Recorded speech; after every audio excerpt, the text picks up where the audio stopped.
अस्सलाम वालेकुम, मैं हूं बिलाल हमेशा डिफेंस रैटल के साथ।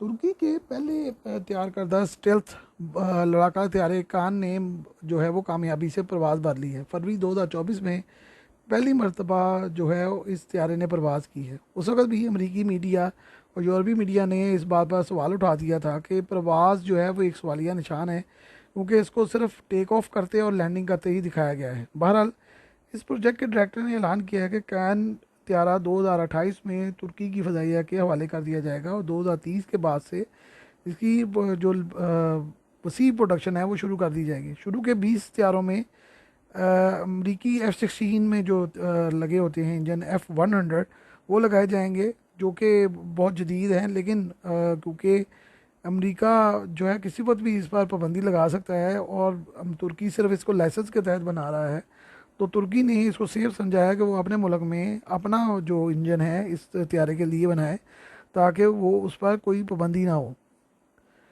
अगर दुनिया में तुर्की इन तैयारों को फ़रोख्त करेगा तो अमेरिका इन F-100 इंजन की वजह से जो है वो मसाइल पैदा ना कर दे। तुर्की ने जब 2019 में रूस से S-400 मिसाइल हासिल किए थे, तो अमेरिका ने बहुत ही ज़्यादा सख्त मौक़िफ़ अपनाया था। तुर्की को F-35 के प्रोजेक्ट से निकाल दिया था और तमाम तुर्किश इंजीनियरों को फौरी तौर पर वतन वापस भेज दिया गया था। लेकिन इस दबाव ने काम ना किया और तुर्की ने मुल्की तौर पर अपने तैयारों की तैयारी जो है वो शुरू कर दी, और उनके लिए ये ब्लेसिंग ही होंगी। अमेरिका और यूरोप यकीनन तुर्की की इस कामयाबी से खुश नहीं होंगे, और इसलिए उनका जो सारा मुद्दा है वो ये है कि तैयारे को बताया जाए कि ये बिल्कुल नाकाम और बेकार तैयारा है। तुर्की की इस कंपनी के जो सीईओ है उनके मुताबिक F-35 तैयारा 6 टन वज़न उठा सकता है, जबकि कान तैयारा जो है वो 10 टन वज़न उठा सकता है, जिस पर अमरीकी माहिरीन ने बहुत शोर मचाया है कि ये मुमकिन नहीं है। अमरीकी माहिरीन का कहना है कि ये तैयारा टेस्ट में ही बता सकता है, तैयारे को टेस्ट करके ही बताया जा सकता है कि ये तैयारा कैसा है और कितना वज़न उठा सकता है। तुर्की मुल्की तौर पर इस तैयारे के लिए इंजन बना रहा है, जो कि 2028-29 तक तैयार हो जाएगा, और अगले जो सीरीज़ प्रोडक्शन होगी उसमें तुर्की इन तैयार में अपने मुल्की तौर पर बनाया गया इंजन ही इस्तेमाल करेगा। तुर्की को इन तैयारों की तैयारी में सबसे बड़ा चैलेंज लागत का है। एक तैयारा तकरीबन $110 मिलियन का है, लेकिन स्टेल्थ टेक्नोलॉजी की तैयारी तमाम ममालिक पर भारी है। अमरीकी F-35 और F-22 की लागत भी बहुत ज़्यादा है, और इसलिए अमेरिका ने F-16 और F-15 तैयारों को मुल्की तौर पर जदीद बनाना शुरू कर दिया।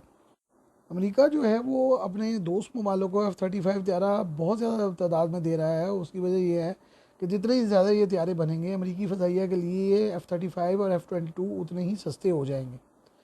चीन जैसे मुल्क के लिए भी J-20 और J-31 स्टेल्थ तैयारे जो हैं वो बहुत महंगा सौदा है, लेकिन बहरहाल चीन भी इस कोशिश में है कि मुत्तहिदा अरब अमारात, सऊदी अरेबिया या कतर को J-20 जो है वो फ़रोख्त किया जा सके, और मुत्तहिदा अरब अमारात तो J-20 में बहुत ज़्यादा दिलचस्पी ले रहा है। तुर्की ने आज़रबाईजान को इस प्रोजेक्ट का हिस्सा बनाया है, और आज़रबाईजान ने फौरी फंड्स भी फराहम किए हैं और अपने 200 इंजीनियर्स भी फौरी तौर पर तुर्की रवाना कर दिए हैं। पाक फ़ज़ाइया हालांकि शुरू से इस प्रोजेक्ट का हिस्सा था, लेकिन अभी तक पाक फ़ज़ाइया ने इसमें जो है वो ना तो फंडिंग की है और ना ही जो है वो अपने इंजीनियर्स को यहाँ पे भिजवाया है, बल्कि J-31 जो है वो उसकी ख़रीदारी की बात जो है वो चलती रही है काफ़ी अर्सा, और चीन ने बहरहाल इसकी तस्दीक नहीं की थी, और पाकिस्तान ने भी अब इस पर ज़्यादा बात नहीं की। अगर पाकिस्तान इस प्रोजेक्ट में शामिल हो जाता है तो ये प्रोजेक्ट तुर्की के लिए मज़ीद आसान हो जाएगा, और पाकिस्तान के लिए भी ये बहुत बड़ी खुशखबरी होगी। तुर्की अपने F-16 तैयारों की जगह कान को लाने का ख्वाहिशमंद है, और तमाम F-16 तैयारों को दीगर ममालिक को फ़रोख्त किया जाएगा। तुर्की F-16 तैयारों की टेक्नोलॉजी पर अबूर रखता है और लाइसेंस के तहत पिछले कई सालों से इन तैयारों को बना रहा है, और कई ममालिक को इन्होंने अपग्रेड भी करके दिया है, तो लिहाजा तुर्की जो है उससे भी बहुत ज़्यादा फ़ायदा उठाने की पोजीशन में है।